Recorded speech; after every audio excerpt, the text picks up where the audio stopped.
At least 7 people were injured in a missile strike, while 2 others were hospitalized, and 23 private homes, 12 apartment buildings, and a post office suffered damage. Rescue workers say 1 person died and 26 were injured. Biggest Russian drone and missile attack of the war. Ukraine says Moscow fired 550 drones and 11 missiles overnight. At 5:46 a.m., everything almost fell apart.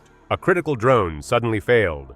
An armored vehicle struck a ditch and blocked a key route. With 600 Russian commandos closing in, the trap Ukraine had spent months designing looked like it could unravel in seconds. Yet, instead of breaking, the defense adapted, and what happened next turned a potential disaster into an overwhelming victory.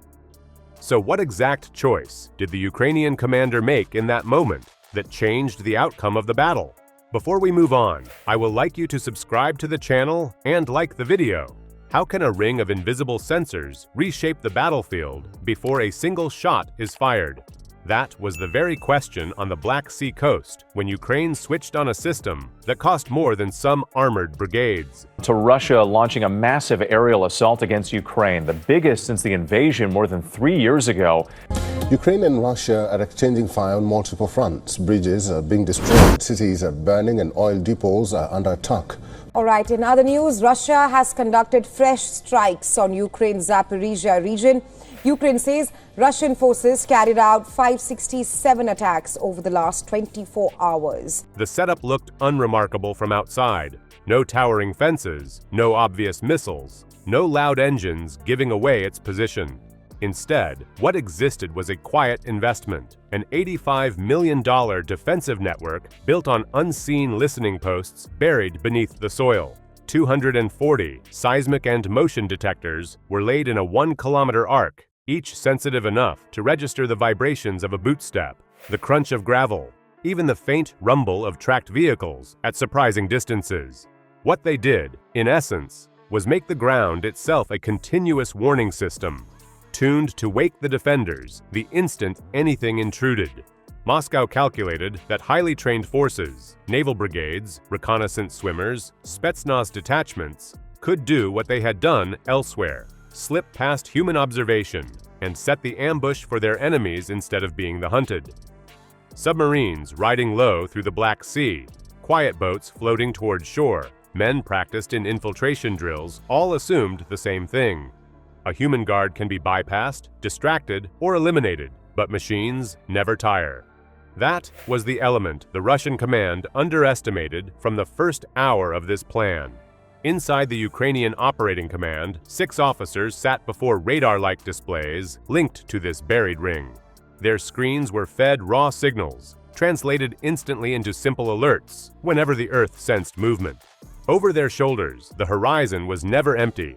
16 towers scanned overlapping segments of land and water.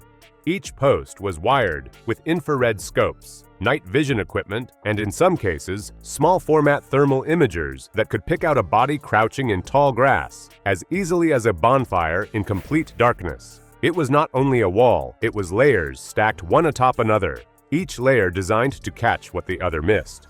The first proper test came when the lead elements of a Russian landing squad unknowingly stepped on that invisible border. Across the monitors, warning icons flashed, and alarms rang through corridors like a firehouse siren.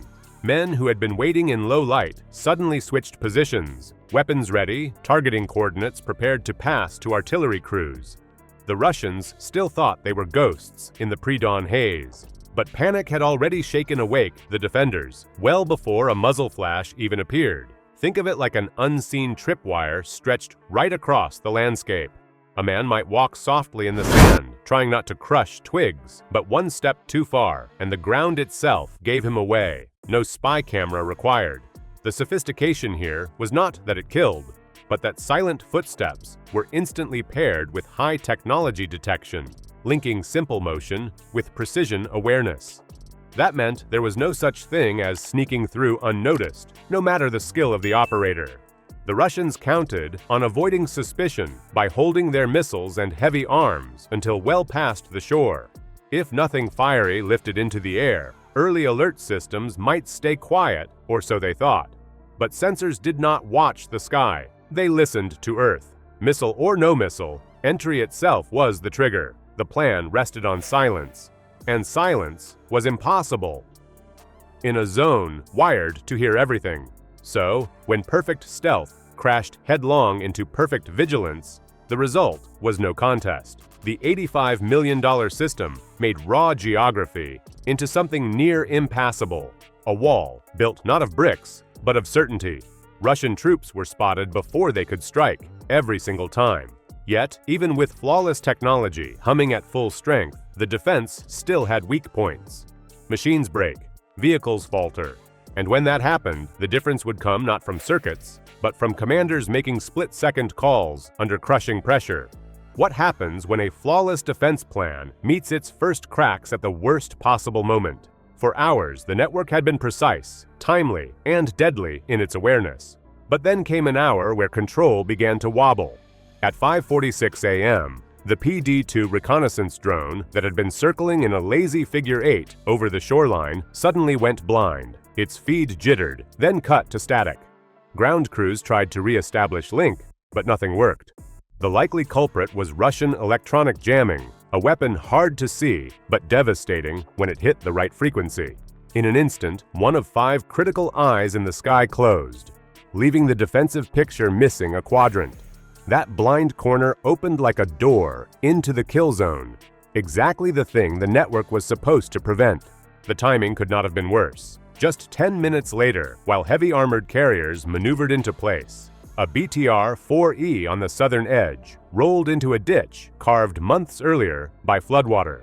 From the driver's view, it looked like ordinary ground, but the earth dropped suddenly and the vehicle struck nose first. Hydraulic fluid hissed out, sparks lit under the chassis, and the BTR froze in place like a giant, immovable roadblock.